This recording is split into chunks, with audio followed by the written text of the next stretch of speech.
இன்றைக்கி என்கிட்ட என்னென்ன விதை கலெக்ஷன் இருக்குதுன்னு பார்க்கலாம் வாங்க.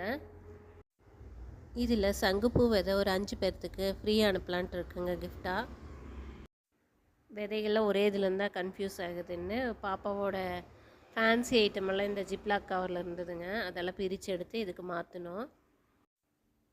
இந்த பச்சை வெண்டை விதை இருக்குது. இது பார்த்திங்கன்னா நார்மலாக நம்ம மார்க்கெட்லலாம் வாங்குவோம் இல்லைங்க, அந்த வெண்டைக்காய் விதை.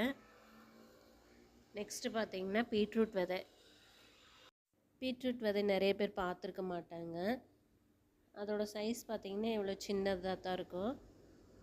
ஆனால் இது நாங்கள் வெளியே தான் வாங்கினோங்க. இது பார்த்திங்கன்னா பக்கத்தில் ஒரு பொண்ணு இருக்காங்க, அவங்க கொடுத்தாங்க. இதில் பார்த்திங்கன்னா நாட்டு வெண்டை விதை இருக்கும், சிகப்பு கலர் வெண்டை விதை, சுரக்காய் விதை, அரசாணி விதை, பீர்க்கன் விதை எல்லாமே இருக்குங்க. இது பார்த்திங்கன்னா முள்ளங்கி, இதுவுமே நாங்கள் கடையில் வாங்கினது தாங்க. நெக்ஸ்ட்டு பார்த்திங்கன்னா சிறுகீரை விதை. இது பார்த்திங்கன்னா பீர்க்கங்காய் விதை. இது எங்கள் வீட்டில் செடி இருந்தது, ஒரு காய் முத்த விட்டு அதுலேருந்து விதை கலெக்ட் பண்ணி வச்சுருக்கேங்க. இது பட்டை அவரை விதை. நம்ம காய்கறி கடைகள்லாம் வாங்குவோம் இல்லைங்க, பொரியல் பண்ணுறக்கு அந்த அவரை. இது சுரக்காய் விதைங்க, நீல சுரக்காய் இருக்கும் இல்லைங்க, அந்த இது. நெக்ஸ்ட்டு பார்த்திங்கன்னா இது பக்கத்தில் ஒரு அக்கா கொடுத்தது. இதுலேயும் பார்த்திங்கன்னா பீர்க்கன் விதை இருக்குது, நாட்டு வெண்டை விதை இருக்கும். இங்கே எல்லாருமே ரெட் கலர் வெண்டை செடி வச்சுருப்பாங்க. இதுலேயே சுரக்காய் விதை இருக்குங்க.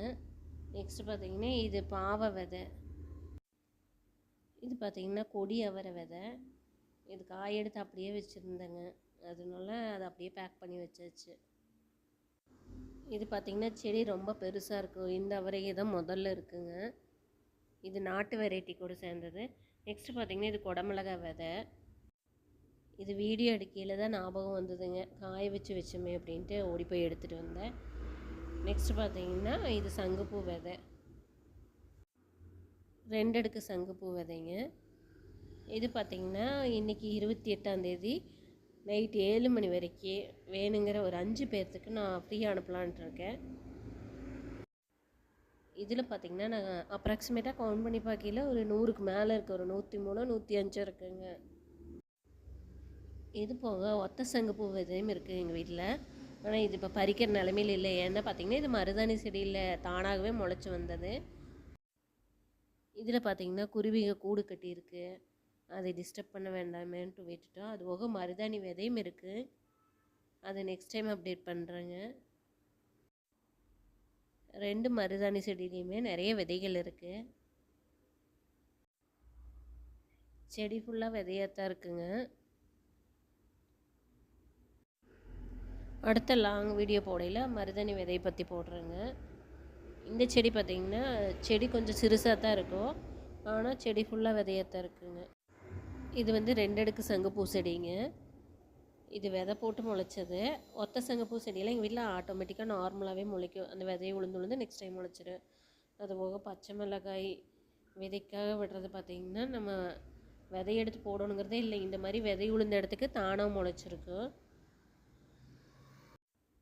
இது இன்னொரு பக்கம் வந்த செடிங்க.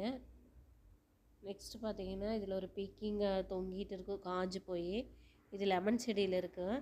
இதுலேயுமே பார்த்திங்கன்னா காலையில் மதியமெல்லாம் குருவி கத்திகிட்டே இருக்கும், அதனால் அதை பிடுங்கினா குருவியை கீழே விழுந்துருன்னு சொல்லிட்டு டிஸ்டர்ப் பண்ணாமல் இருக்கும். தேங்க்யூ.